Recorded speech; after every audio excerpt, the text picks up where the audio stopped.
Resident Evil Dead Island sancisce il ritorno di Jill Valentine, una delle più importanti ed iconiche figure femminili del mondo videoludico, alla timeline della serie dopo gli eventi di Resident Evil 5, nonostante il suo coinvolgimento in spin-off, remake, crossover ed apparizioni come guest character in altre saghe di videogiochi.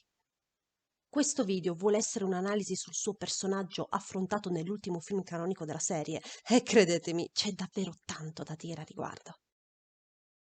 Ho voluto realizzare questo progetto unicamente per celebrare il ritorno di Jill, personaggio al quale sono profondamente legata dalla tenera età di 4 anni.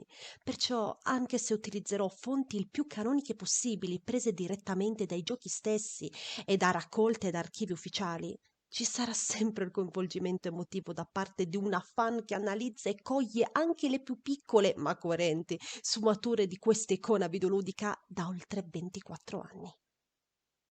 Discorso da appassionata malata cronica a parte, cominciamo.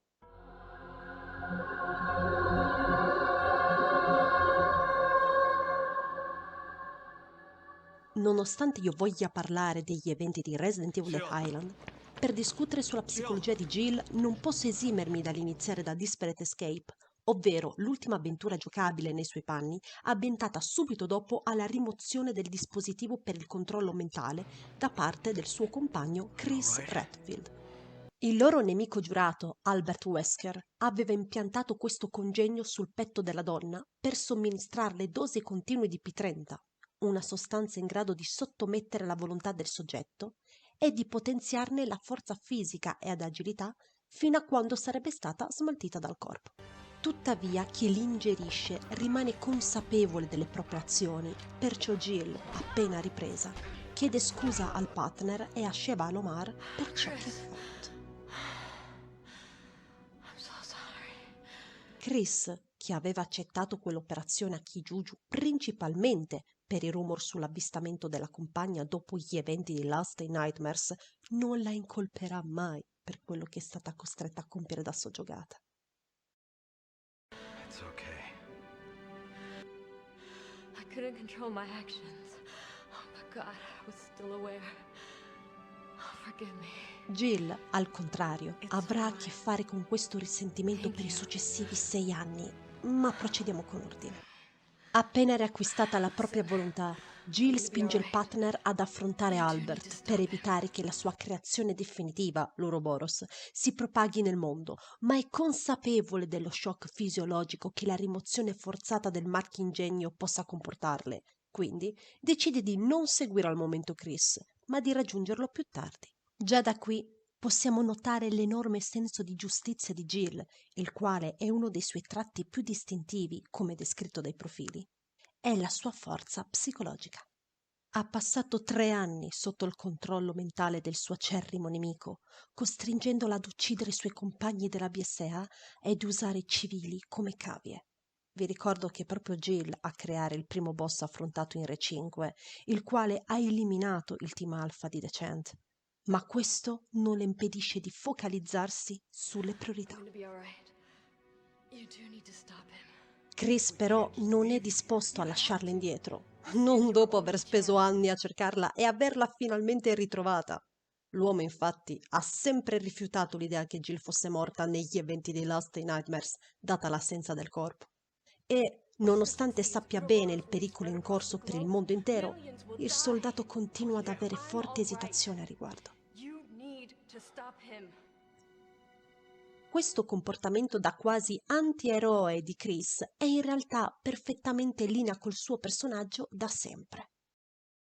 Quando le persone che ama sono in pericolo, infatti, l'uomo lascia la propria missione in corso e ciò è stato mostrato sia in Resident Evil Code Veronica, nel quale Chris abbandona l'indagine del QG principale dell'Umbrella in Europa per soccorrere la sorella Claire, che in Resident Evil Revelations, dove il soldato comunica ad O'Brien di mandare altri agenti sul posto perché lui decide in totale autonomia di andare a cercare Jill con la quale si erano persi i contatti nel Mar Mediterraneo.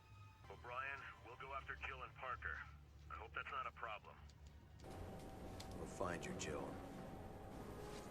I promise. Bisogna inoltre sottolineare che Chris ha sempre avuto un atteggiamento protettivo nei confronti di Jill. Basta pensare al prologo di Resident Evil 1, nel quale l'uomo esplicita il solo nome della partner, sebbene ci siano anche Barry ed Albert, durante la fuga dai Cerberus.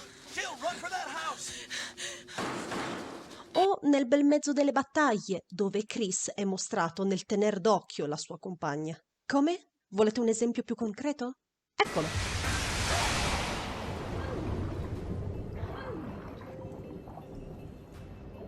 Jill!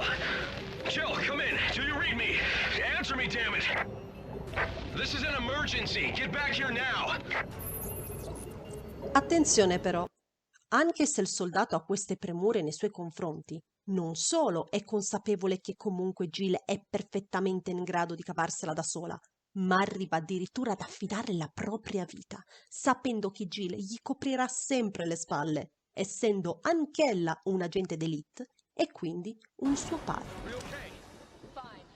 A parte l'enorme stima professionale, Chris e Jill nutrono dei forti sentimenti reciproci sin dai tempi Stars, come affermato da figure imprescindibili della serie quali Jun Takeuchi, legato a Resident Evil sin dal 96, e da Shinji Mikami stesso, grazie alla testimonianza dell'originale attore di Chris, Charlie Krasilowski. Tengo a precisare inoltre che anche il direttore del Dead Island, Eiichiro Hasumi, ha sottolineato il legame stretto fra Chris e Jill, ma che non abbia menzionato affatto di essere di natura fraterna, diversamente da come alcuni giornalisti hanno erroneamente riportato. La fiducia che nutrono l'uno nei confronti dell'altra è il pilastro del loro rapporto. Ecco perché Jill usa come spinta definitiva per far desistere Chris proprio il tema della fiducia, con quella domanda retorica detta con una particolare emotività, la quale è del tutto colta dall'uomo. Don't you trust your partner? Non è un caso, infatti, che la traccia musicale presente durante il filmato sia nominata Trust.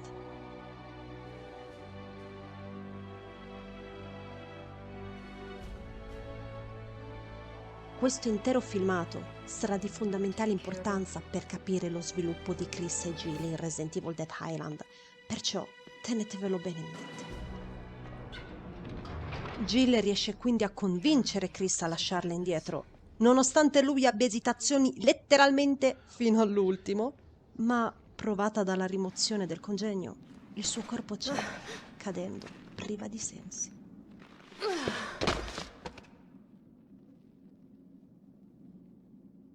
Chris.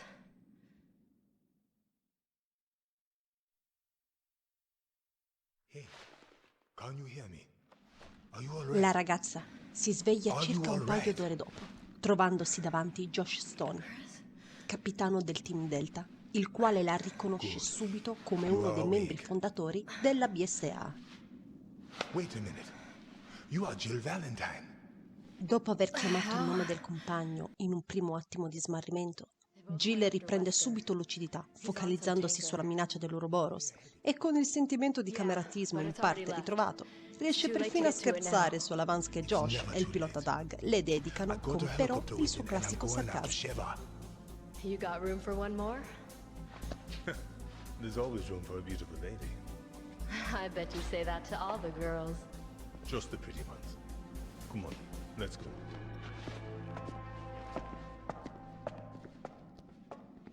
Il DLC Disparate Escape mette in risalto le abilità di combattimento straordinarie di Jill, ora tornate normali dopo lo smaltimento della sostanza P30 dal corpo, e della grande forza di volontà che la soldatessa possiede. Give me a hand. Okay. I dialoghi, infatti, marcano quanto Jill sia risoluta a fermare il piano di Albert, volendo comunicare a Chris dell'unico modo per renderlo vulnerabile, ovvero con un'overdose del siero che egli assume regolarmente, nominato PG67AW. Nel suddetto filmato, inoltre, ricorre il tema della preoccupazione di Chris nei suoi confronti e di come Jill puntualizzi sempre di star bene, sorvolando sull'argomento. I'm fine. Don't worry about me. Non è un caso che io sottolinei questo loro atteggiamento, perché, come ho già avvisato, sarà fondamentale per capire l'analisi di Resident Evil Dead Island. Jill, Are you alright? Nel finale del DLC, Jill si mostra dispiaciuta con Josh per la sorte toccata a Doug. E non solo perché sa benissimo cosa si provi a perdere degli amici sul campo, ma anche, se non soprattutto, per il tremendo senso di colpa che la prova nell'essere consapevole di aver dato il medesimo fato ad altri loro alleati sotto il controllo di Albert. If we don't help Sheva and Chris, he will have died for nothing.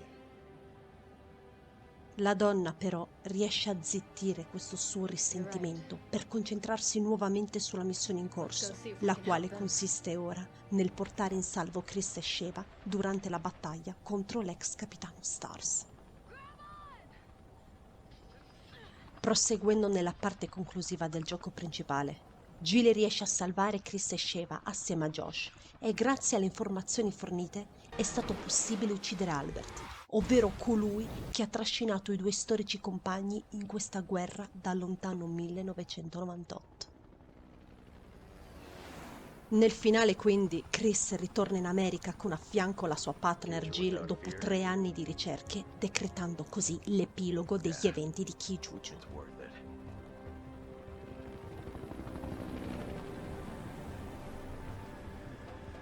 Le uniche notizie che abbiamo avuto di Jill per oltre 14 anni sono contenute nei file extra di Resident Evil Revelations 2, l'email di Barry a Chris e quella di Jill a Barry.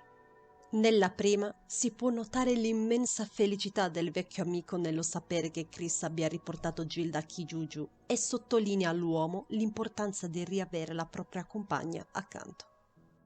Nella seconda, invece, scritta personalmente da Jill, si possono evincere i profondi tratti della sua classica personalità, ora però forzata, per far tranquillizzare Barry. Infatti, per tutta la stesura del testo, sottolinea sempre di star bene, persino enfatizzandolo, nonostante lei stessa sia consapevole del trauma che sta affrontando. Menziona anche di essere un po' cambiata fisicamente. Si sta riferendo ai suoi capelli carnagione, i quali si sono scoloriti a causa degli esperimenti subiti da Albert, ed è molto probabilmente per questo che in Death Island sfoggia di nuovo la sua capigliatura originale, per cancellare ogni marchio impostatole dal suo nemico giurato. Right, Jill. Proseguendo nel file, Jill dedica la maggior parte dell'email a dare consigli a Barry riguardanti Moira e di ricordargli di quanto sia prezioso il tempo che possiamo spendere insieme alle persone che amiamo. Questa risolutezza è dovuta al fatto che Jill sa benissimo cosa significhi non passare abbastanza tempo con i propri cari, sia a causa della carriera militare che la donna ha deciso di intraprendere sin dalla giovane età, che, soprattutto, di quei 3 anni rubati da Albert, i quali non avrà mai più indietro. Ciò denota da parte della soldatessa una profonda angoscia, ma anche una forte presa di coscienza di quello che le è accaduto.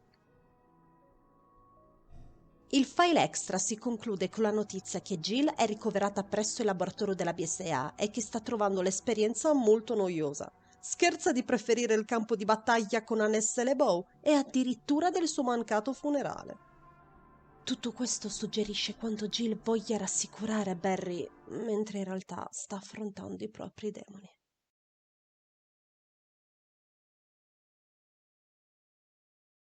Ed eccoci arrivati alla parte principale del mio progetto, ovvero l'analisi psicologica di Jill in Resident Evil Dead Island.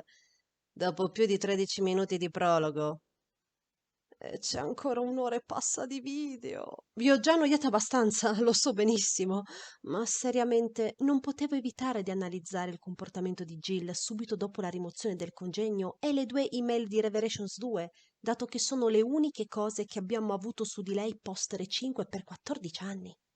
Quindi grazie della pazienza, ma vedrete voi stessi quanto sarà utile il prologo per decifrare certi atteggiamenti di Jill nel corso del Death Island.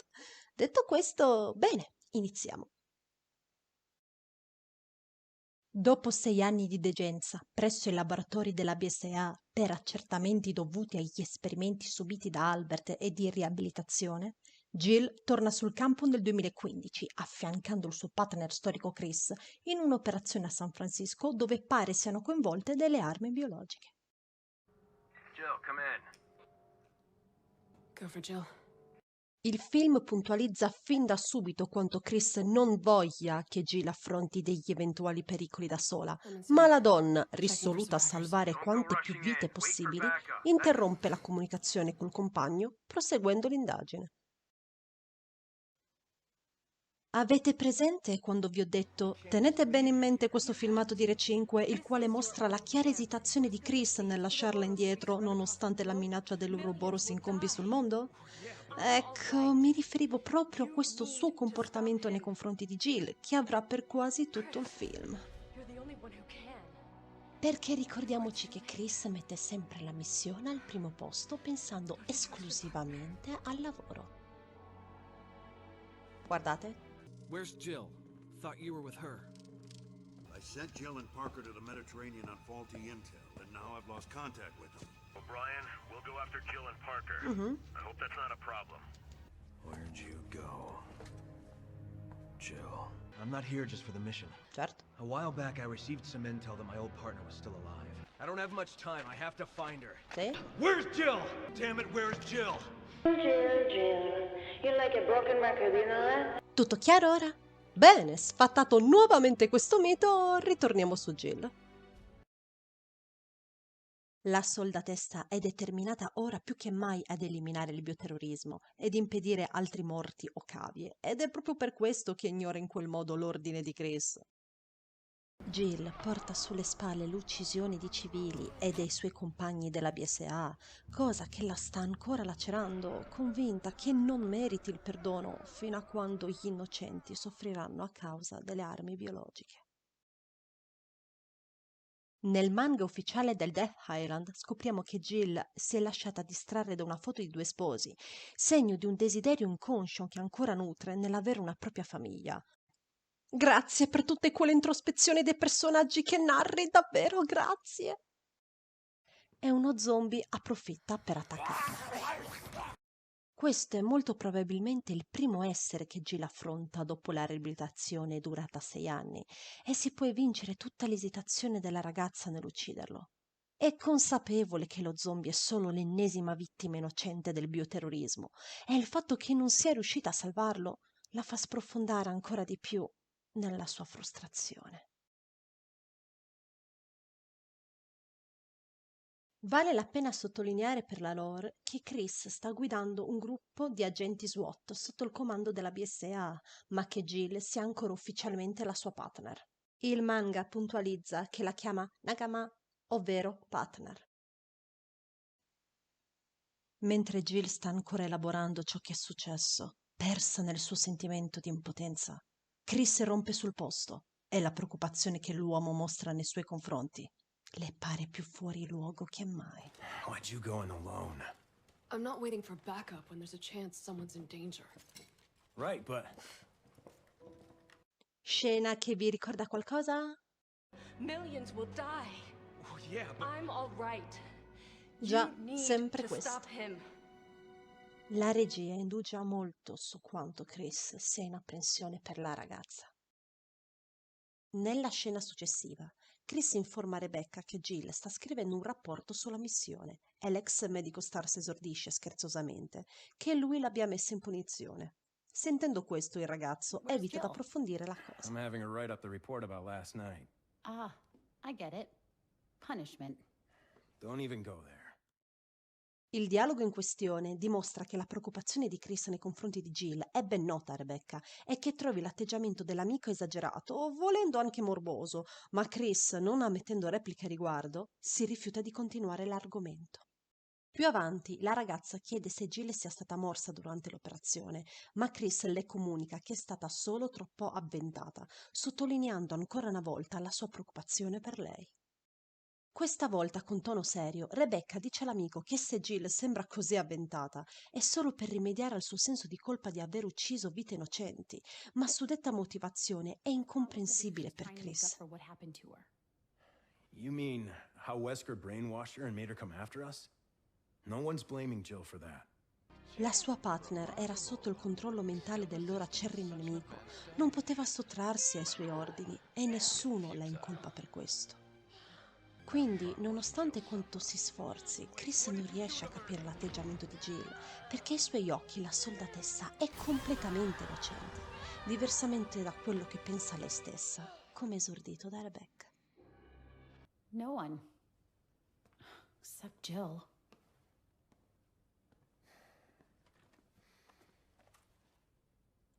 Ed eccoci ad una delle scene più profonde non solo del film, ma dell'intera serie, la quale esplora la psicologia di Jill e Chris, influenzata dagli eventi di Resident Evil 5 e 6. La morte di quel civile non fa altro che alimentare il forte tormento che la ragazza già prova, perciò decide di recarsi al poligono per smorzare quanto può la sua frustrazione. Questa è una sua abitudine che risale sin dai tempi di Raccoon City. Infatti, quando Jill è nervosa o deve prepararsi per una missione imminente, è solita impugnare la pistola, come mostrano i prologhi di Resident Evil 3 e Revelations. Forte del desiderio di confortare la partner, Chris la raggiunge al poligono, ma come già ribadito nella precedente analisi, l'uomo non riesce a capire il senso di colpa che tormenta Jill. Esordisce che la vorrebbe addirittura fuori dal caso, eppure, allo stesso tempo, è davvero contento di riaverla al suo fianco sul campo. I want you off this case. You need some time off. Ma la salute della soldatessa, sia fisica che mentale, è al primo posto per lui. It's good you're back. I just don't want you to push yourself too hard. You've been through a lot.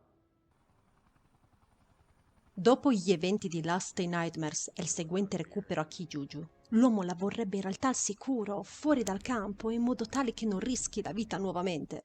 Però Chris è anche quello che conosce come nessun altro le abilità di Jill e quanto sia importante per lei contribuire all'eliminazione del bioterrorismo. Il suo intento ora comunque resta di alleviare il tormento della compagna, tuttavia questo atteggiamento iperprotettivo nei suoi confronti è qualcosa di cui Jill non necessita. La donna ha bisogno di riprendere la sua carriera militare per mitigare il trauma d'aver ucciso vite innocenti, quindi di sentirsi parte nella lotta contro il bioterrorismo e soprattutto di salvare i civili. Sentendo le parole di Chris che le suggeriscono di tirarsi fuori dal caso appena tornata in servizio dopo 6 anni, le pare uno scherzo, specialmente dal partner. You need some time off. You're joking.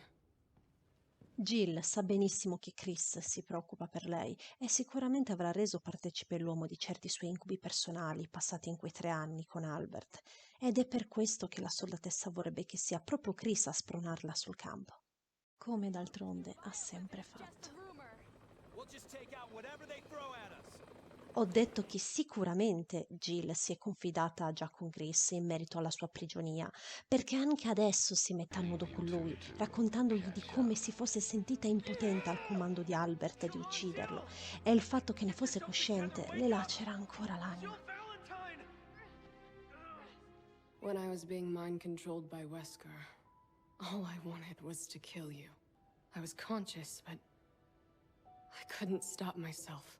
Va sottolineato che entrambi usino la parola incubo per descrivere quei 3 anni in cui sono stati separati, il quale è un chiaro riferimento a Lost in Nightmares, concetto mantenuto anche nell'adattamento italiano, incubo senza uscita.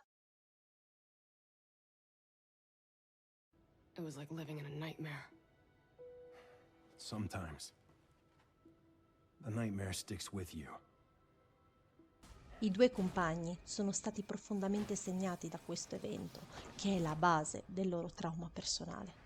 Jill è ben consapevole di quanto Chris la voglia aiutare a non essere inghiottita da questo incubo, ma sa pure che non è l'unica a soffrirne, capendo benissimo gli sforzi che sta facendo il partner per lei.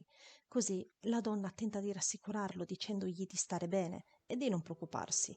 Ma a Chris non sfugge l'esitazione della compagna. Don't worry about me.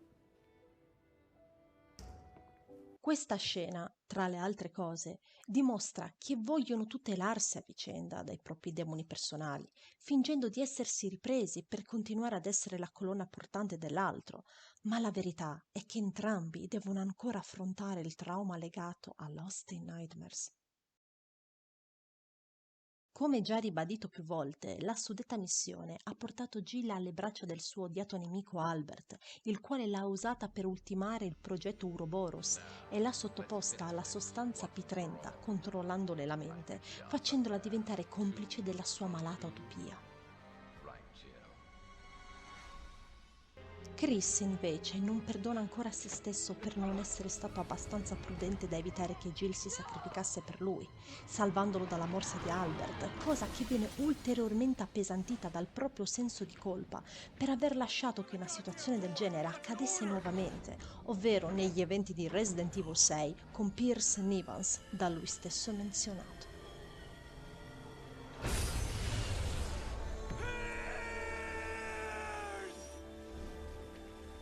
There was this guy named Pierce. I trusted him, and he trusted me. He fought alongside me, then he died to save me. L'accusa di essere avventata che Chris muove a Jill perché così facendo rischia di mettere in pericolo le vite di chi vuole proteggere oltre che la sua, deriva da un rimprovero che l'uomo dà a se stesso per gli eventi appena citati legati proprio a Jill e a Pierce.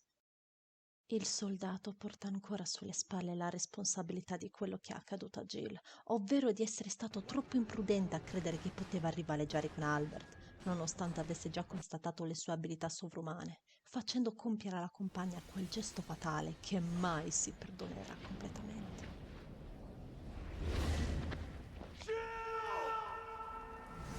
Chris non vuole assolutamente che Jill rischi di macchiarsi di una colpa simile col suo modo imprudente, scaturito da tutto ciò che la compagna sta sopportando dal suo ritorno da Kijuju. Rushing in like you did last night, you're not just risking your life. Il soldato è consapevole che un atteggiamento avventato a causa di un disturbo post-traumatico può comportare delle azioni pericolose e ancora una volta Chris allude ad una vicenda personale legata al team Alpha che è stato decimato per mano di Carla Radames proprio per lo stato mentale che l'uomo aveva allora. After what she's done to us, how many of our men are dead because of that bitch? I'm right there with you, Captain. But your personal vendetta isn't gonna get us anywhere. Honestly, I probably would have done the same as you. That's why our job is hard. We have to consider stuff like that. Ecco perché confessa che avrebbe fatto la stessa cosa. Perché l'ha fatto? Il compagno teme che questo atteggiamento possa portare Jill a renderla insensibile, riducendola ad un automa intento solo all'eliminazione delle armi biologiche, mossa dalla sola frustrazione personale accumulata dall'ormai lontano 1998, una cosa che lo stesso Chris ha rischiato di diventare. In sintesi, Chris non incolpa minimamente l'azione di Jill sotto il controllo del P30, anzi, non concepisce come la ragazza possa farlo, ma rimprovera la sua imprudenza dovuta allo stato di stress che l'ha colpita dopo gli eventi di Kijuju, cosa che l'uomo capisce profondamente. We've been in this fight for so long. We're getting numb to it. Pensando a questo ipotetico scenario per la partner, l'uomo si lascia andare a discorsi filosofici, frutto della preoccupazione crescente che ha nei suoi confronti. So we have to be even more careful now. Because if we're not, that numbness will burn right down to our souls. Ma esso risulta essere la prova definitiva che Chris non riesce a comprendere l'enorme senso di colpa che attanaglia la soldatessa. Innocent people are being poisoned and used as weapons. Whoever's doing that has no soul. Tutta la frustrazione della donna è sottolineata prepotentemente da ogni parola appena proferita. Come già ribadito, Jill non perdona se stessa per aver ucciso persone innocenti sotto il controllo di Albert attraverso il P30, il quale è una sostanza, non un virus. Ecco perché usa il termine avvelenata invece di infetta per la gente trasformata in armi. Continua asserendo che chiunque osi fare una cosa del genere non ha un'anima e ovviamente questo è un palese riferimento al loro odiato nemico Albert. Conclude dicendo che è inutile soffermarci in discorsi filosofici come le anime menzionate da Chris, ma non perché la ragazza pensi che sia stupido preoccuparsi della propria spiritualità. Al contrario, Jill è convinta che la sua anima sia corrotta a causa di ciò che ha fatto da soggiogata e che questo comunque non la giustifichi della sua colpa. Jill comprende il dolore del compagno di sentirsi responsabile per ciò che è successo a lei e a Pierce, ma sa bene che queste cose possono accadere quando si è sul campo militare, un concetto che lo stesso Chris continua a ripetersi per cercare di realizzarlo. We have to be ready to die, in the line of duty. It's part of the job. La questione del proprio rimorso è però diversa per la soldatessa. Il sacrificio che lei e Pierce hanno compiuto è stata una propria decisione all'insaputa di Chris, mentre Jill si sente personalmente responsabile per la morte dei loro alleati. Spiegato il motivo per cui Jill incolpa se stessa, ma non il partner per la perdita dei compagni. And if we want to stop them, we can't afford to think about being numb or souls or any of that shit. At least I can't. Non lascia davvero a nessun dubbio l'ultima frase da lei pronunciata, con una delicata ma consistente nota di tristezza. Non posso permettermi di pensare alla mia di anima, perché è sporca del sangue dei compagni che ho assassinato. Questo è ciò che Jill intende per se stessa. Hey, come on, Jill. Don't... Sapendo ora con certezza che neanche il suo partner è in grado di capire questo suo risentimento, la soldatessa riprende a fare l'unica cosa che le dia un briciolo di conforto, ovvero avere la sua arma stretta tra le mani. Non riuscendo a raggiungere la compagna, anche se questa volta in ambito emotivo, Chris si costringe a guardarla nuovamente precipitare nell'abisso, sapendo che entrambi sono ancora persi nell'incubo.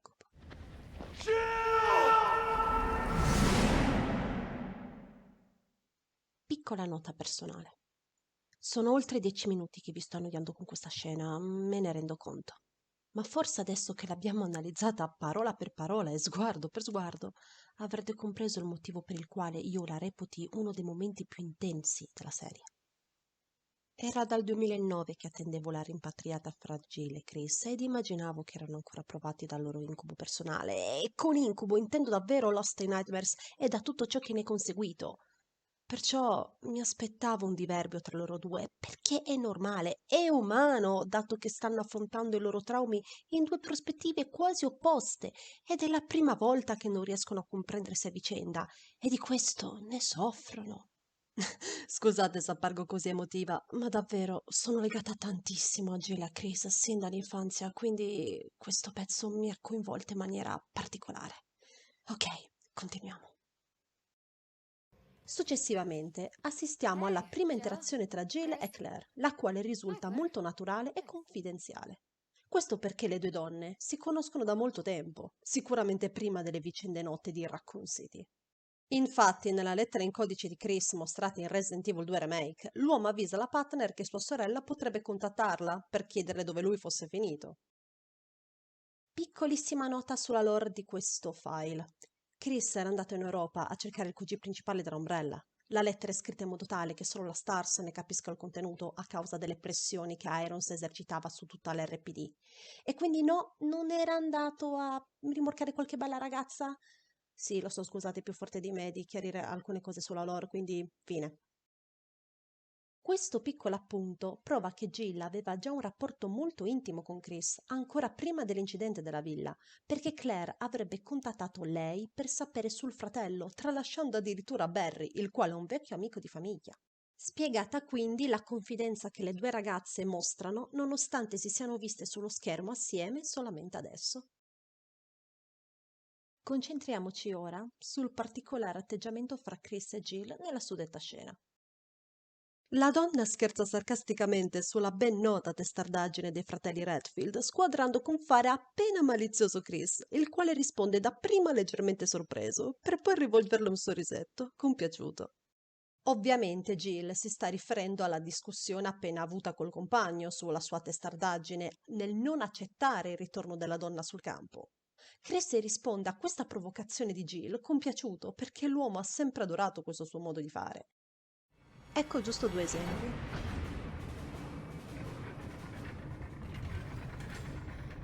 Sure know how to keep a girl waiting. What is that smell?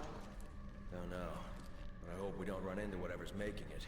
And when have we ever been that lucky? È un piccolo ma concreto passo che lo porterà a convincersi che la sua partner è definitivamente tornata a fianco a lui.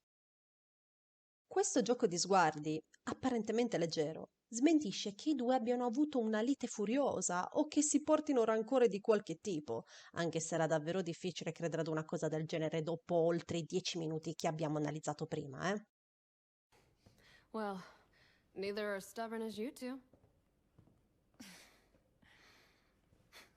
Comunque, andando avanti con la trama del film, Jill, Chris e Rebecca si vedono collaborare con la Terra Save, di cui fa parte Claire, per la questione della nuova variante del virus T e suppongono che l'isola Alcatraz sia collegata al caso. Arrivati sul posto, Jill, Chris e Claire non hanno nemmeno il tempo di organizzarsi per setacciare la zona, che la prigione viene assalita dagli zombie. I tre, quindi, cercano di coprire aree diverse per eliminare la minaccia biologica e contemporaneamente di salvare i civili. Jill si occupa, similmente a quello che sta facendo Chris, di uccidere più infetti possibili, mettendosi in mezzo ai superstiti, ma nonostante le sue incredibili abilità, non riesce ad evitare che i civili vengano sopraffatti. Prestate attenzione al suo sguardo, carico di rimorso, nell'assistere alla morte di quell'uomo. La frustrazione originata da quel maledetto congegno prende sempre di più il sopravvento su di lei. Perciò, quando nota il poliziotto assalito sprofondare nel piano inferiore, Jill si precipita a salvarlo, incurante di ogni possibile conseguenza.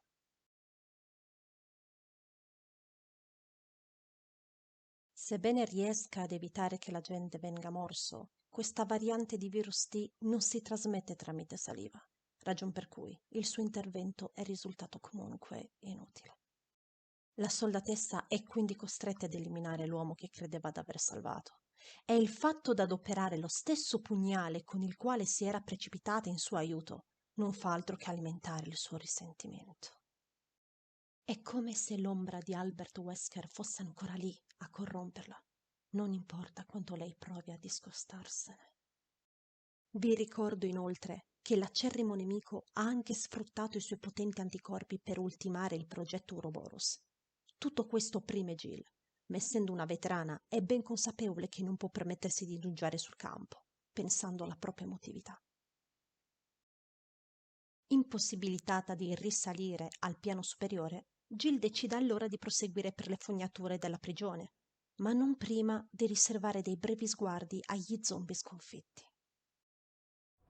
La donna ha sempre mostrato rispetto per i non morti, perché è perfettamente consapevole che non sono altro che delle vittime del bioterrorismo, anche nelle situazioni più disperate.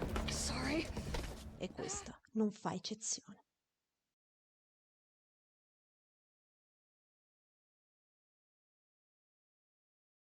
Chris e Claire, che nel frattempo hanno liberato la zona delle celle dagli zombie, stanno ora cercando di contattare Jill, ma senza successo. Il soldato quindi comunica alla sorella la priorità di trovare la sua compagna, ma Claire tenta di fargli capire che si dovrebbe prima pensare ai turisti e di quanti possibili infetti possano esserci. Tuttavia Chris non ammette repliche. Avete presente questa scena di Re 5 che... Sì, l'avete presente. La sapete a memoria ormai e avrete compreso quanto sia fondamentale per capire il loro rapporto nel Death Island. Passiamo oltre. Come ho già approfondito, l'apprensione di Chris nei confronti di Jill risiede negli eventi di Lost in Nightmares. L'uomo era già contrario alla partecipazione della compagna nell'attuale missione, perciò è fuori discussione concentrarsi su altro prima di trovarla. We have to find Jill. Hold on. There could be more of these in here. Tons more. She's alone. Chris non lascerà il campo di battaglia senza Jill. Non di nuovo. Spiegata quindi questa sua risolutezza, dettata dalla paura di perdere la propria partner un'altra volta. I can't leave her behind. Intanto Jill, passando per le fognature intenta a proseguire l'indagine, si accorge della presenza di un altro individuo con un chiaro addestramento militare avanzato.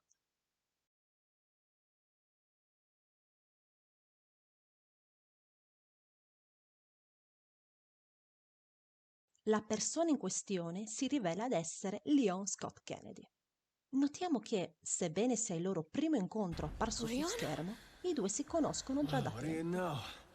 Jill Valentine. How's it going?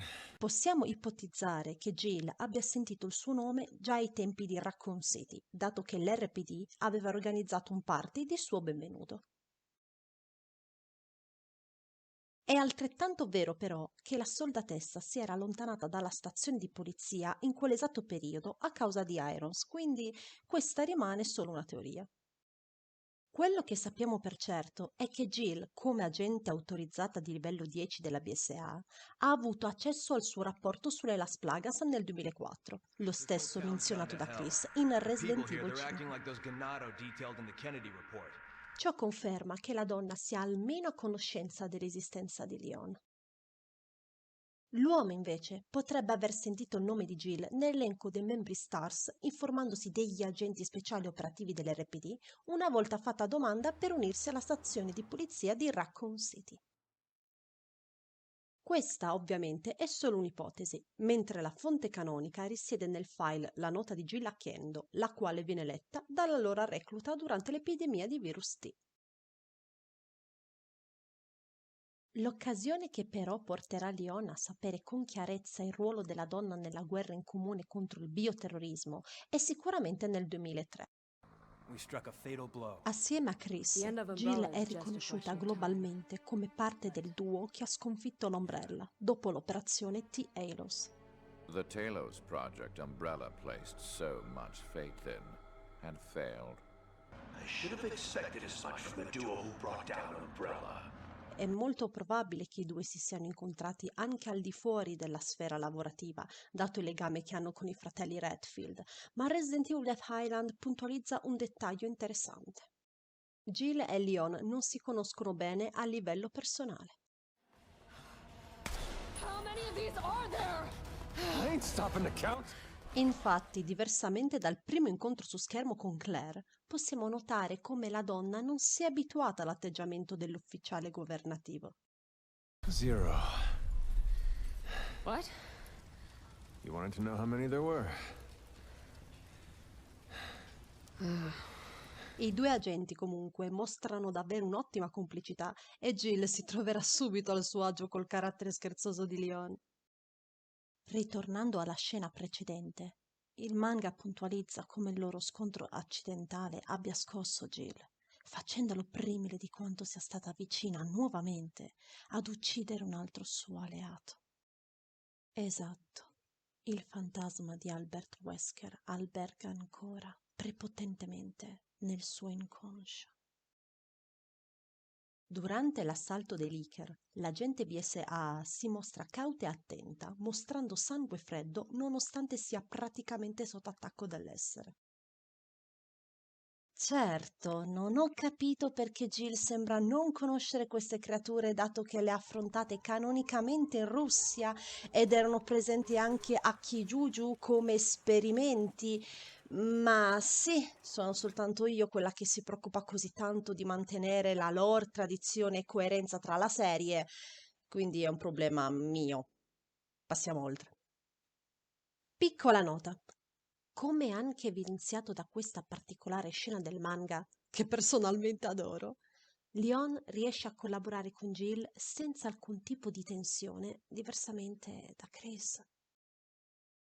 Non essendo intimo con Jill, non è a conoscenza in modo particolare del trauma che sta vivendo la ragazza e perciò il suo atteggiamento risulta confortante per la soldatessa, cosa che non riesce a sentire con il compagno a causa dell'eccessiva apprensione nei suoi confronti.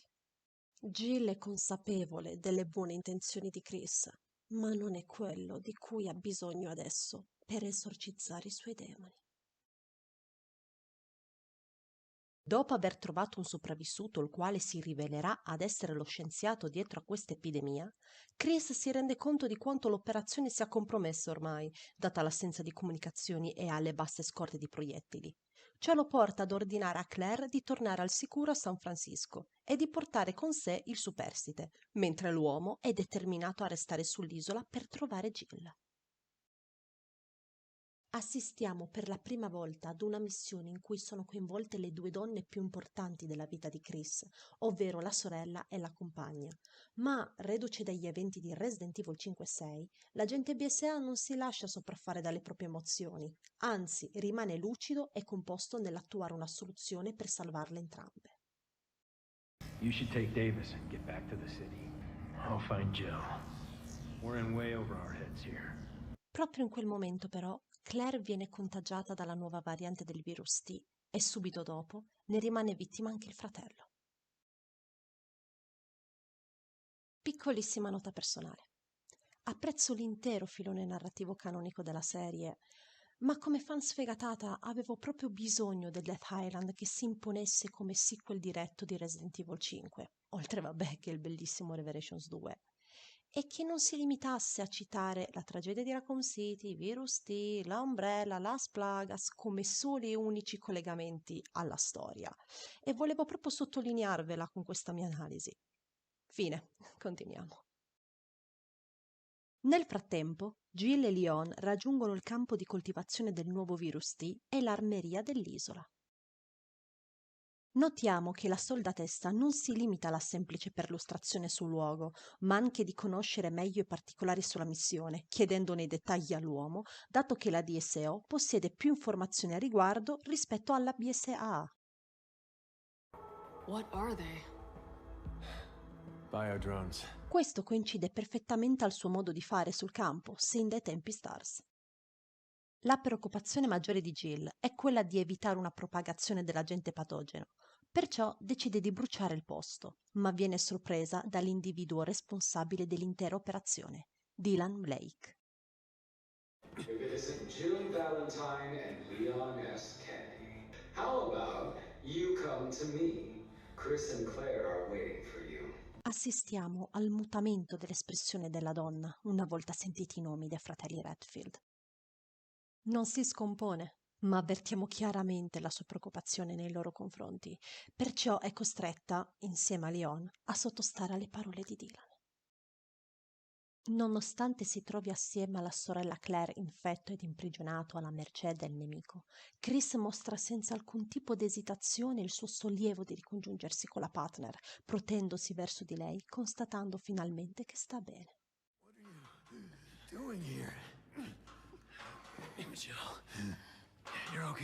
Jill, al contrario, fa trasparire per la prima volta durante la missione dell'agitazione, cosa scaturita dall'aver notato quanto sia pallido ora il compagno.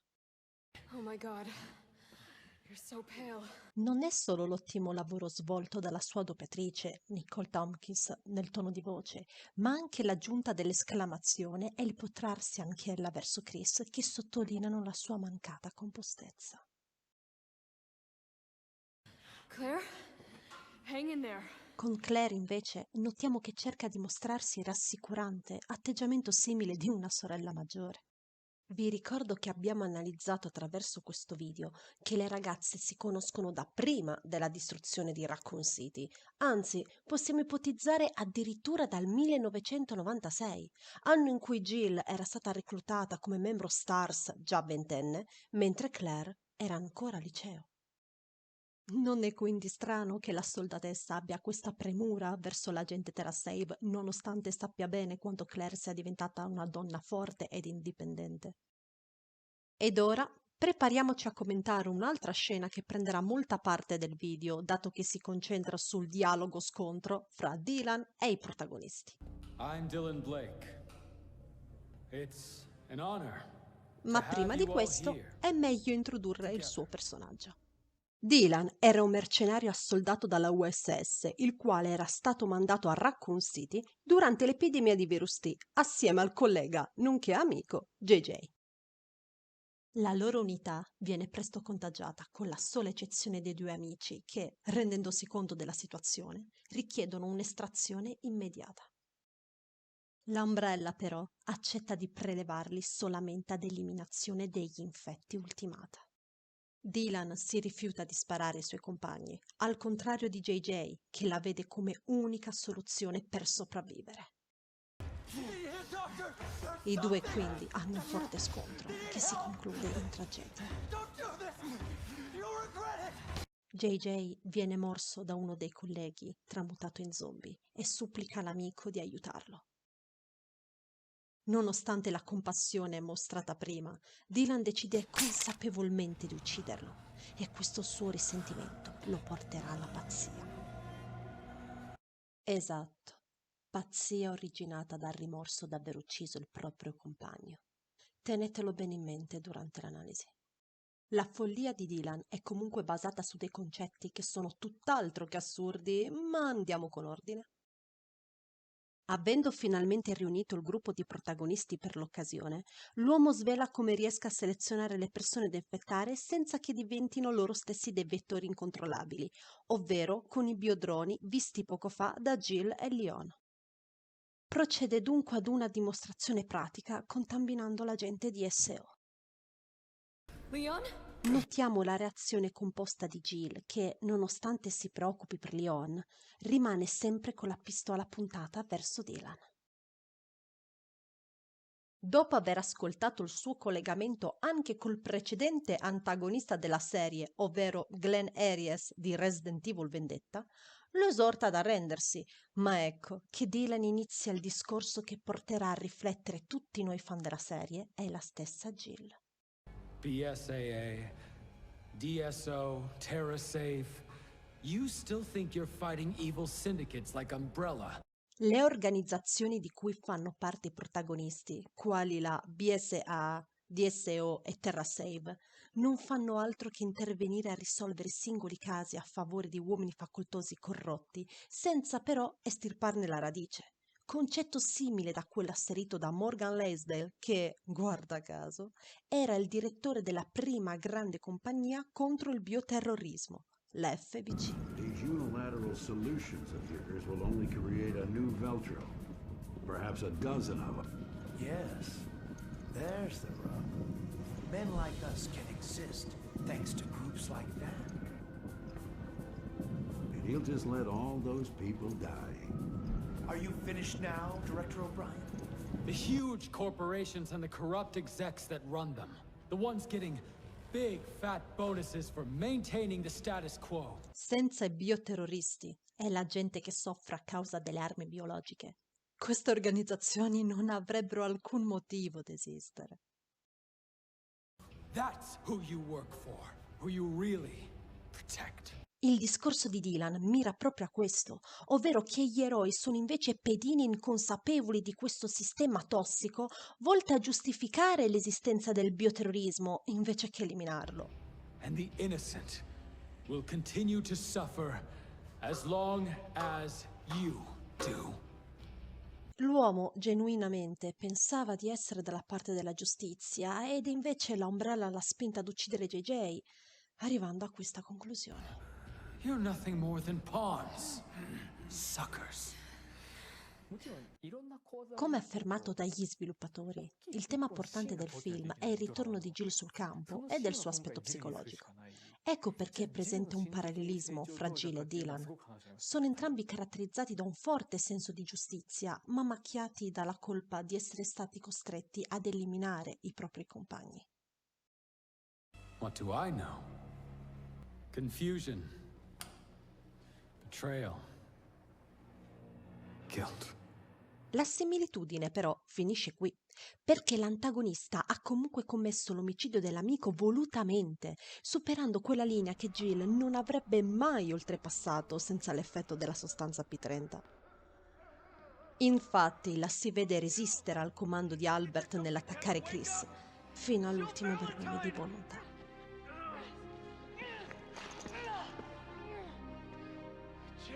Remarkable. Still resisting at such an advanced stage. Commendable, yet futile. L'agente BSA, inoltre, incolpa se stessa di ciò che le è successo, mentre l'uomo cerca di spostare le responsabilità delle sue azioni sul sistema corrotto della società. Dylan rappresenta una sorta di anti-Jill, ovvero quello che lei sarebbe potuta diventare se avesse deciso di lasciarsi dominare completamente dal suo senso di colpa e, contemporaneamente, di continuare ad accampare scuse al fine di giustificare atti avventati o comunque discutibili. There's no such thing as justice in a world like that. Gli sviluppatori hanno dichiarato che Jill empatizza con Dylan, comprendendo che c'è dell'innegabile verità in quello che asserisce, ma lo condanna ugualmente, etichettandolo come folle, poiché il suo fine comunque risulta essere il medesimo di un qualsiasi altro bioterrorista. I left her alone, so she could experience what I went through, when I thought I was on the side of justice.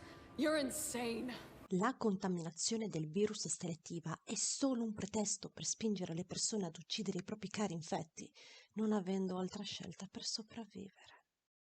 La vera ambizione di Dylan consiste quindi di replicare ciò che l'Umbrella l'ha costretto a fare con JJ, mosso dalla pazzia originata da quello stesso trauma. Nella scena seguente abbiamo un esempio esplicito di ciò appena affermato. L'antagonista vuole fare leva sull'iconico senso di giustizia di Jill, facendole notare quanto Claire si avvicina a tramutarsi in zombie e quindi d'uccidere il dottor Taylor intrappolato nella cella assieme a lei. Inoltre Dylan sottolinea che la potenziale vittima non sia poi così brava e perciò Jill finirebbe di sacrificare l'amica, nonché sorella del proprio partner, per una persona che risulta tutt'altro che innocente. Nel manga l'uomo viene rappresentato più spietato e il suo desiderio di far replicare ciò che ha fatto a JJ è reso più palese. Solo nella versione cartacea, infatti, l'ex membro Stars cambia bersaglio mirando a Claire, scena che viene raffigurata come un chiaro parallelismo a Dylan e al compagno, la quale viene apprezzata con fare malato dall'antagonista. Questa però si rivela ad essere solo una tattica per far distrarre Dylan. Jill quindi procede a sparargli, ma Maria riesce a deviare il colpo. L'agente BSA lo informa allora con una particolare enfasi che non diventerà una sua pedina. Usa il termine "koma", il quale è associato spesso agli shogi, i cosiddetti scacchi giapponesi, e il chiaro stato emotivo in cui lo menziona non è affatto un caso. Jill prende sul personale il tentativo di comandarla ad uccidere Claire da parte di Dylan, poiché questo atto le ricorda prepotentemente il suo trauma di essere stata sotto il controllo di Albert. Non permetterà mai più che qualcuno plasmi le sue azioni, soprattutto se queste consistono nell'attaccare i propri compagni. Ecco perché Jill risponde al bioterrorista con tale veemenza. Il film, invece, propone la suddetta scena meno drammatica. Qui l'agente BSA non sente l'esigenza di distrarre Dylan puntando la pistola a Claire. Al contrario, sottolinea la sua fermezza nel continuare a tenerlo sotto tiro. Suppongo che le due versioni differiscano per darci più sfumature possibili sulla psicologia di Jill post Re 5. Il manga vuole raccontare la frustrazione della donna nell'essere stata soggiogata dal suo peggior nemico, mentre il film si concentra di più sulla determinazione ad esorcizzare quello stesso trauma. Proseguendo nella vicenda, l'ex soldato dell'Umbrella riprende il discorso denigratorio nei confronti delle gesta dei protagonisti e sulle organizzazioni per cui lavorano.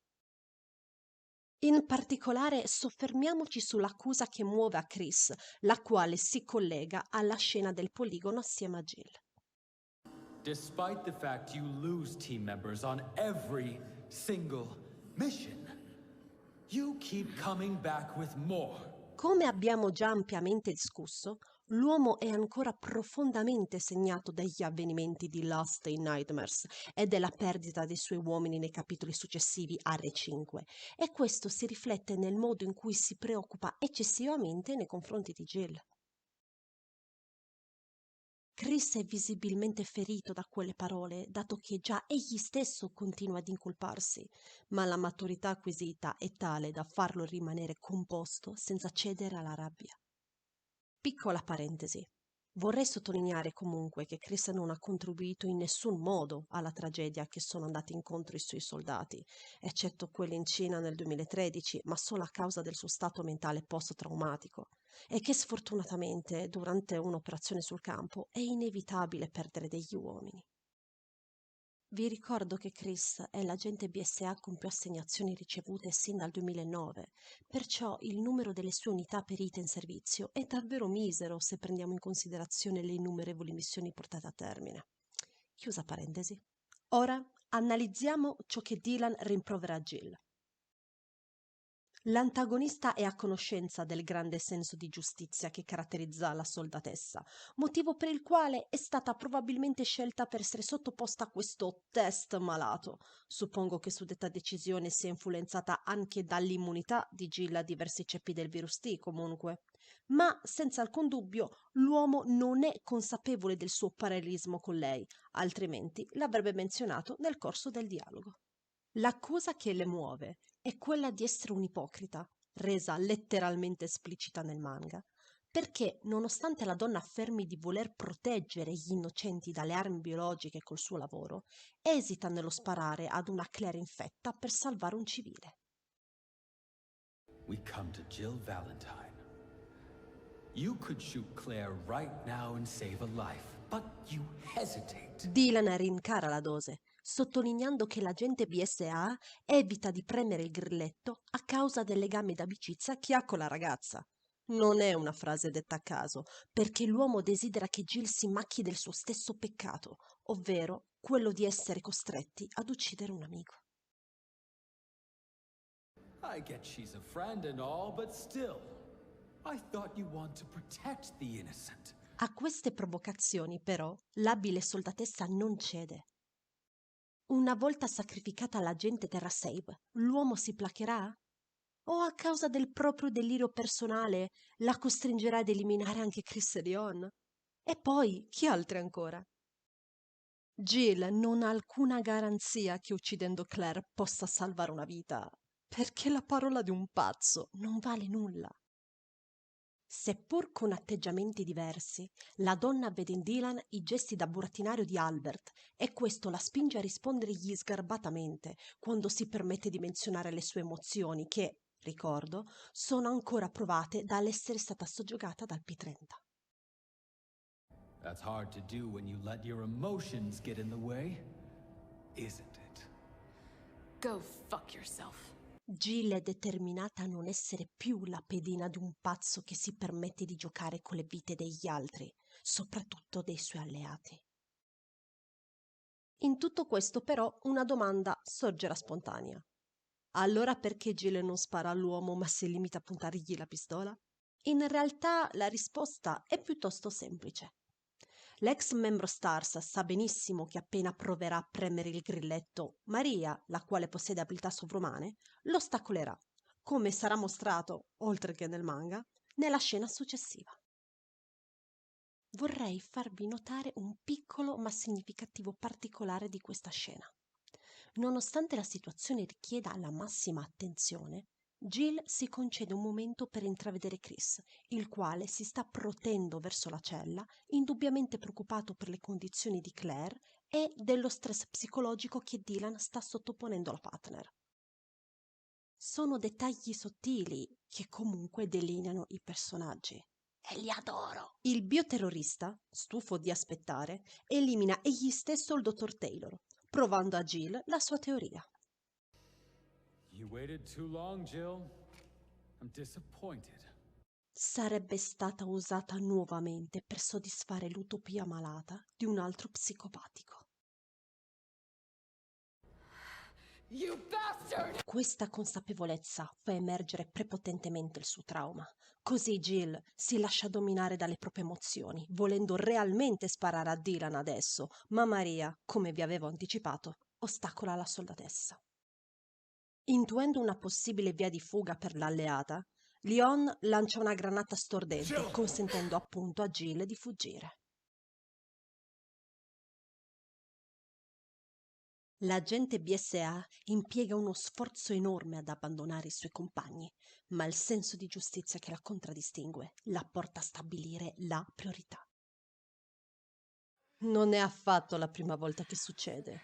Infatti in Re 5 Jill spinge Chris a lasciarla indietro, nonostante sia ben consapevole di quanto sia ancora debole e prossima a svenire per colpa della rimozione forzata del dispositivo.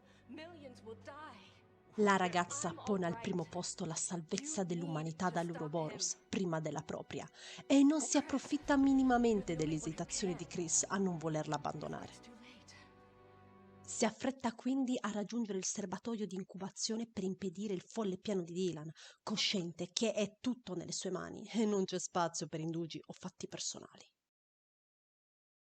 La scena si sposta su Chris, il quale riflette con Leon sull'antagonismo di Dylan e di quanto sia effettivamente difficile fare la scelta giusta in un mondo così corrotto. A tal proposito, l'uomo realizza che la responsabilità dell'intera operazione grava sulle spalle della partner, riuscendo finalmente ad accettare serenamente il suo ritorno sul campo e darle quell'immane fiducia che caratterizza il loro rapporto sin dai tempi Stars. I loro ruoli si sono invertiti dall'incubo di Kijuju. Chris era stato costretto a lasciare indietro Jill per salvare il mondo e la compagna aveva riposto tutte le sue speranze in lui. Mentre adesso è Chris quello che fa pieno affidamento alla donna per la salvezza dell'umanità. We're all dying. How can you be so calm? We got Jill. Ecco perché proferisce quel "abbiamo Jill" sorridendo, nonostante la situazione sia disperata, come menziona il dottor Taylor. Certo, anche Leon dimostra di contare su Jill, ma questo è dovuto più semplicemente al fatto di conoscere bene il ruolo centrale della soldatessa contro la comune guerra al bioterrorismo sin dal suo principio. She's still out there. There's hope. Sulla via per raggiungere il serbatoio di incubazione, Jill incontra Rebecca, la quale è stata avvertita da Hannigan della trappola ordita da Dylan per dar manforte al gruppo assieme a degli agenti SWAT. Il membro fondatore BSA si rallegra subito nel vederla, presumendo che sia arrivata appunto con dei rinforzi. Rebecca è a sua volta sollevata e contenta nel constatare che Jill stia ritornando al suo atteggiamento esemplare da soldatessa veterana che da sempre l'ha contraddistinta. Come abbiamo già avuto modo di analizzare nella prima metà del video, la dottoressa Chambers comprende la frustrazione che alberga in Jill dopo l'incubo di Kijuju ed era stata proprio lei la prima a supportare il suo ritorno sul campo, ma ne era comunque preoccupata, sapendo che l'amica doveva ancora esorcizzare il suo trauma. Nonostante le due facessero parte della medesima forza speciale, la STARS, Jill e Rebecca non si conoscevano, dato che il medico era solo una recluta entrata nel team Bravo da appena un mese. Ma il periodo di forte stress che l'ha costretta a Irons subito dopo l'incidente della villa le ha portate a sviluppare una solida amicizia gestita purtroppo off-screen. È davvero un peccato non aver nessun altro materiale su cui teorizzare il loro rapporto dopo la trilogia, perché Rebecca non raggiunge Chris e Jill in Europa per indagare sul QG principale dell'Umbrella, né partecipa alla missione del Caucaso 5 anni dopo, la quale determinerà la fine della compagnia. Ad ogni modo, pochi anni dopo la sua fondazione, Rebecca diventa una consulente della BSA, partecipando a diverse operazioni come ricercatrice. È praticamente scontato quindi che l'ex recluta STARS sia stata coinvolta a livello lavorativo sul ricovero di Jill presso il laboratorio della BSA, e ciò spiegherebbe come Rebecca riesca a vedere l'amica dal punto di vista clinico, diversamente da Chris. Ritornando alla scena del loro incontro, il medico riferisce che purtroppo gli agenti SWAT venuti con lei come rinforzi sono morti, ma avvisa che è riuscita a creare un vaccino contro questa variante del virus T. Presumo che abbia sintetizzato la cura grazie ai potenti anticorpi di Jill, originati proprio a causa del virus T e che possono indebolire addirittura l'Uroboros. Continuando a mostrare la tempra composta da soldatessa esemplare qual è, Jill informa l'amica come arrivare dai compagni nel minor tempo possibile, mentre lei prosegue per l'armeria, libera dalla morsa nel cuore che l'affliggeva per gli alleati, sapendo che presto sarebbe stata raggiunta da tutti loro. Rebecca giunge alle prigioni, pronta a somministrare il vaccino, comunicando al gruppo inoltre d'aver incontrato Jill intenta a proseguire per l'armeria. I saw Jill out there too. Jill? Chris non può fare a meno di preoccuparsi per la partner, ma avendo recuperato la più totale fiducia nelle sue capacità di giudizio, decide di accertarsi delle condizioni di Claire per poi darle manforte subito dopo. Nel frattempo, Jill raggiunge l'armeria, confrontandosi nuovamente con Dylan. La soldatessa lo intima ancora una volta ad arrendersi, cercando di fargli capire che il suo piano è già stato compromesso dal vaccino di Rebecca, ma l'uomo contrabbatte dicendo che ormai questo non importa più, lasciando sorpresa la stessa Jill. Tutto ciò che egli desidera veramente è espiare la colpa d'aver sacrificato l'amico JJ per sopravvivere. Questo suo risentimento l'ha portato a cercare continuamente la morte, la quale si concretizza adesso autoinfettandosi con la nuova variante del virus T. And I'll finally atone for murdering my friend, so that I could survive. Jill fissa intensamente Dylan, rispecchiandosi nella sua angoscia e frustrazione, le medesime che ella prova per aver ucciso compagni e persone innocenti. Ma proprio per questo non riesce a concepire come l'uomo abbia finito di corrompersi l'anima, decidendo di condannare l'umanità e trasformarsi in ciò che è la causa delle loro comuni tragedie, ovvero in un'arma bioorganica. What the hell? Questa scena ci comunica che ormai la ragazza è pronta ad accettare quello che ha commesso da soggiogata, grazie anche al confronto con Dylan, il quale, come ho già argomentato, è stato ideato per essere una sorta di anti-Jill e quindi per farla riflettere su se stessa. Chris raggiunge la partner col gruppo, sorprendendola ancora a meditare sul gesto di Dylan, data l'importanza appena citata per lo sviluppo del suo personaggio. Jill! You're all okay. Nel riconoscere la voce di Chris, Jill si gira prontamente, rincuorata nel constatare come il compagno e gli amici si siano del tutto ripresi dall'infezione.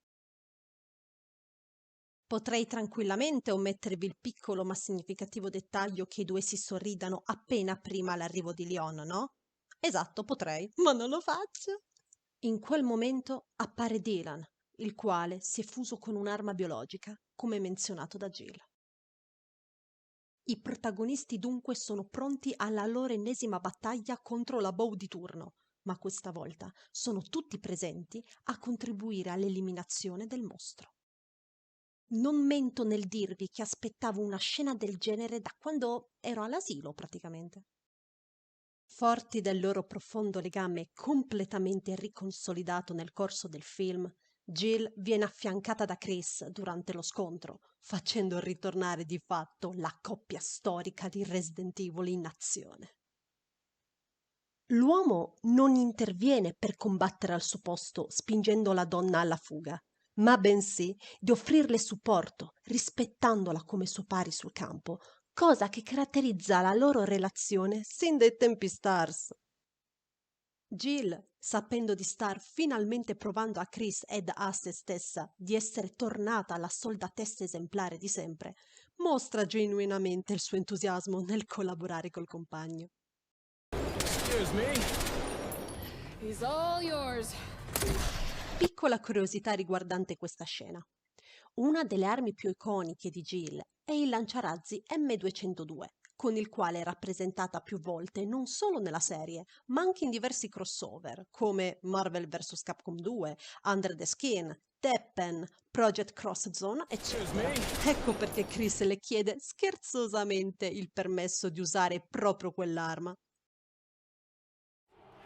That thing doesn't want to die. He's a tough cookie, all right? Durante l'intera prima metà del combattimento si susseguono diverse sequenze in cui Jill e Chris sparano all'arma biologica con l'arsenale sul posto, completamente in simbiosi l'uno con l'altra, dando prova che il loro affiatamento è tornato come un tempo. Nel manga è presente una scena la quale mostra l'ormai mutato Dylan intento a colpire Jill, ma Chris, che stava già prestando attenzione alla partner, si lancia su di lei, salvandola dall'attacco della bow. Il modo in cui il soldato protegge Jill non può non ricordare il gesto di estremo sacrificio della donna in Lost in Nightmares. Ora è Chris quello che si getta su di Jill rischiando la vita senza alcuna esitazione. Avremo fra poco un altro collegamento a questa scena, ma procediamo con ordine. L'attacco di Dylan separa i due compagni. Jill nota un fucile al plasma, il quale è particolarmente efficace contro le armi biologiche, ma possiede un corto raggio. A questo punto, la soldatessa chiede a Chris e a Leon di far avvicinare la bow e al partner sfugge dell'ironia a tale richiesta. Can you get that thing any closer? Can we get it closer, she says. Jill prende in mano la situazione, attuando un piano contro la creatura che non sembra di star risentendo dei colpi inferti dai protagonisti, nonostante il vasto arsenale utilizzato. Questa è un'ulteriore prova che il film dona ai fan. Jill è tornata a tutti gli effetti sul campo e Chris, riconoscendolo, non discute più sul suo modo d'agire, anzi, l'appoggia completamente entusiasta. Giunto alla distanza adatta, Jill preme il grilletto con una certa euforia, la quale è solita sfoggiare quando ha a che fare con un avversario particolarmente ostico. You viral cultured freak! You want stars? I'll give you stars. Come on, you creepy-ass stalker! You want stars? I'll give you stars! I don't think he's in the mood to say goodbye. Yeah, we're not here to babysit either. Time to light you up! Nonostante questa volta l'attacco ricevuto abbia inferto seri danni a Dylan, non risulta comunque abbastanza per eliminarlo. La soldatessa allora è in procinto di sparargli ancora una volta, ma l'arma, al contrario del modello Finger, da lei precedentemente utilizzato a Raccoon City, ha bisogno nuovamente di tempo per ricaricarsi. Questo va contro le previsioni della ragazza, che non riesce a schivare in tempo la mossa del mostro, facendola balzare via. Durante la caduta interviene tempestivamente Chris ad afferrarla con il braccio, nonostante gli stia dolendo per colpa dell'impatto violento accusato appena prima.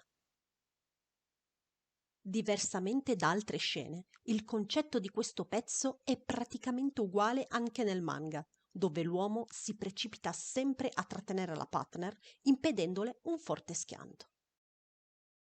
Non è una coincidenza. È nuovamente un riferimento a Lost in Nightmares, ma questa volta riesce ad essere più intenso del precedente. In quella maledetta notte del 2006, Chris non era riuscito ad afferrare Jill durante la caduta, lasciandolo devastato dalla situazione. Il braccio inutilmente volto verso l'abisso, infatti, è una metafora della propria incapacità nell'aver mancato la presa e quindi di non averla salvata, la quale è l'origine dell'eccessiva premura che Chris esercitava su Jill. Impedendole di precipitare ulteriormente, è come se Chris avesse finalmente salvato Jill, simbolicamente, da quella tragica caduta nel suo inconscio, ponendo fine a quel sentimento di dolore e di impotenza che covava da quasi 10 anni. Quest'attimo di introspezione è tuttavia interrotto dall'avanzata di Dylan, che costringe il soldato di prestare nuovamente attenzione alla creatura, mettendosi di fianco alla compagna per permettere una schivata migliore ad entrambi in caso di necessità. Rebecca e Claire intervengono ad aiutare i soldati, controllando i biodroni, i quali iniettano dosi pesanti della variante del virus T al mostro, costringendolo alla fuga verso il mare. Nel manga viene confermato che è ancora una volta Jill a prendere in mano la situazione, ordinando a Chris e Leon di occuparsi delle paratie, mentre lei ha il compito di distrarre e dare il colpo di grazia all'arma biologica. Un dettaglio che vale la pena sottolineare riguarda Chris, il quale è d'accordo col piano di Jill, nonostante sia estremamente pericoloso, ma, come ho già analizzato, l'uomo non ha più quell'apprensione assoluta nei suoi confronti ed è certo che la compagna se la caverà benissimo. E adesso abbiamo la scena culminante sulla rinascita della nostra amata Jill. Seppur sentendo la medesima frustrazione che attanaglia il suo nemico, Jill gli espone quanto loro siano l'esatto opposto. You kill everyone because you feel guilty for killing your friend? Dylan ha deciso di farsi consumare dal dolore d'aver ucciso l'amico, condannando la propria umanità nel tentativo di non soffrirne più e, al tempo stesso, di far conoscere quel tormento al mondo intero.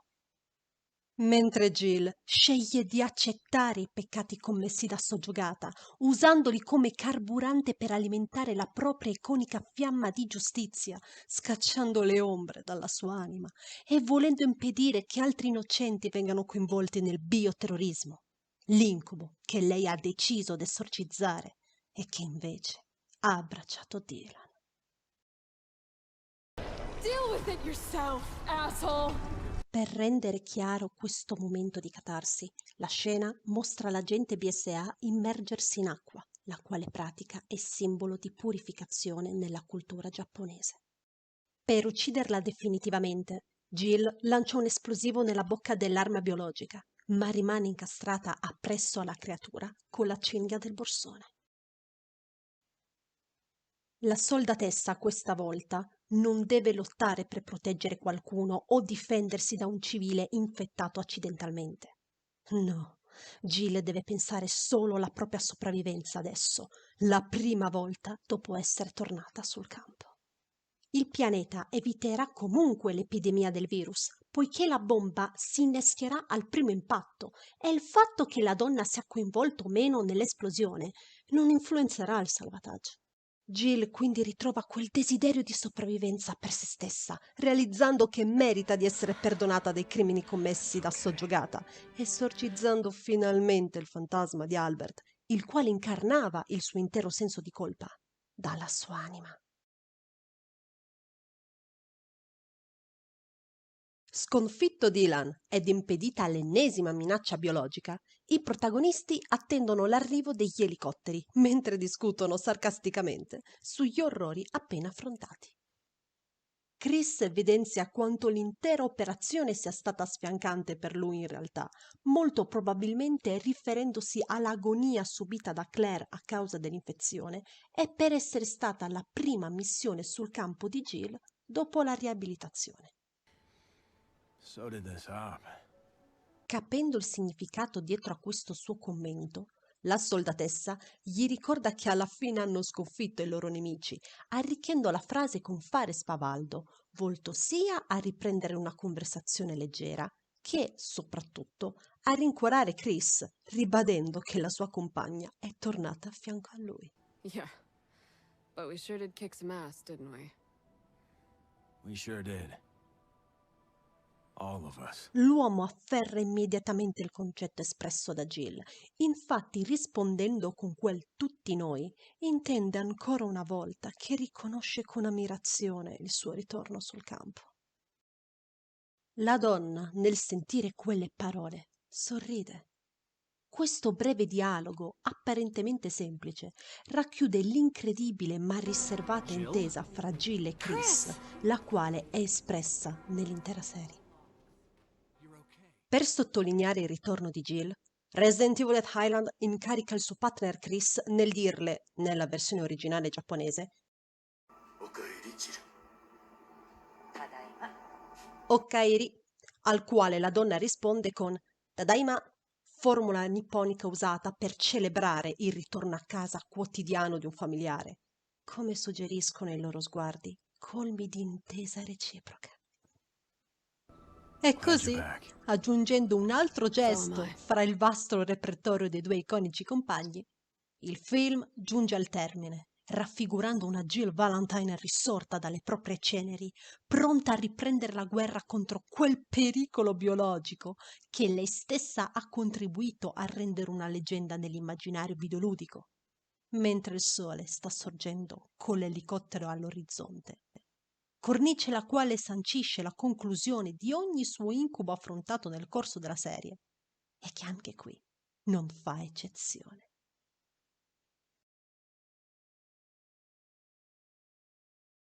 Siamo finalmente giunti alla conclusione dell'analisi, ma vorrei spendere giusto 2 parole per delle considerazioni finali.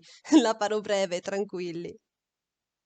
Come fan malata cronica di Jill da quando andava all'asilo, che invece di divertirsi a fare la principessa Disney o la Winx faceva la poliziotta Jill inseguita da Nemesis che attendeva il suo ritorno da oltre 10 anni, ho apprezzato Resident Evil Dead Island, compresa la versione manga con le sue differenze. Certo, ci sono cose che personalmente avrei aggiunto, come dei brevi flashback riguardanti la sua prigionia con Albert a Kijuju, ma non posso davvero fare a meno di riconoscere il lavoro svolto su di lei, come anche testimonia il contenuto speciale su DVD dedicato proprio allo studio che c'è stato dietro. La cura di certi dettagli sul suo personaggio è veramente notevole e spero di averla resa nota con questa mia analisi, includendo anche il parallelismo con Dylan, l'antagonista del film. Sì, anche con degli ingigantimenti che però sono convinta che facciano parte del suo sviluppo. Un altro particolare è il tema di Jill, chiamato Jiru no Omoi, che può essere tradotto come il pensiero interiore di Jill. Viene usato questo kanji al posto del più generico pensiero per rendere più intimo, più profondo il senso della sua riflessione. Ciò denota cosa Jill sta provando dopo gli eventi di Re5 e non è un caso che questa traccia venga riprodotta nella scena del poligono assieme a Chris. In conclusione, Resident Evil Dead Island celebra degnamente il ritorno di un'icona videoludica imprescindibile come Jill, esponendo la sua frustrazione, fragilità, senso di colpa, tristezza, ma anche la sua totale rinascita dopo gli eventi infernali passati a Kijuju. Poteva essere migliore? Assolutamente sì, ma ricordo che questo è solo l'inizio del ritorno di Jill. Lo staff del Dead Island ha confermato che canonicamente Jill è l'unico personaggio il quale possiede l'invecchiamento rallentato, dovuto agli esperimenti di Albert, ed io aggiungo, principalmente a causa del sonno criogenico, e questa decisione è stata imposta da Capcom stessa, probabilmente in vista di numerosi programmi futuri sul suo coinvolgimento. Il tema della corruzione che si è accennato nel film, il quale sembra alludere al finale di Resident Evil Village riguardante la BSA, sarebbe la scusa narrativa perfetta per rivedere Jill a fianco a Chris nel prossimo capitolo della serie principale. Ok, ora è davvero tutto per quanto riguarda l'analisi. Ci tengo davvero a ringraziare tutti coloro che mi hanno sopportata per 1 ora e mezza di video, con un pessimo editing e un pessimo audio, ma questo è stato il mio primo progetto così denso di contenuti ed io sono una totale novellina nel fare video. Ma il ringraziamento speciale va alla Jill's Army, o più semplicemente ai suoi fan, che ho avuto modo di incontrare su X, Twitter, come lo volete chiamare, durante il movimento dell'hashtag #BringBackJillValentine, che mi supporta ogni giorno nei miei post dedicati alla serie di Resident Evil e soprattutto alla mia adorata Jill. Veramente ragazzi, grazie di cuore. Ed infine un grazie particolare anche al sito Crimson Head, che sopporta la mia ossessione per i survival horror, in particolare per la serie di Resident Evil. Grazie mille, team!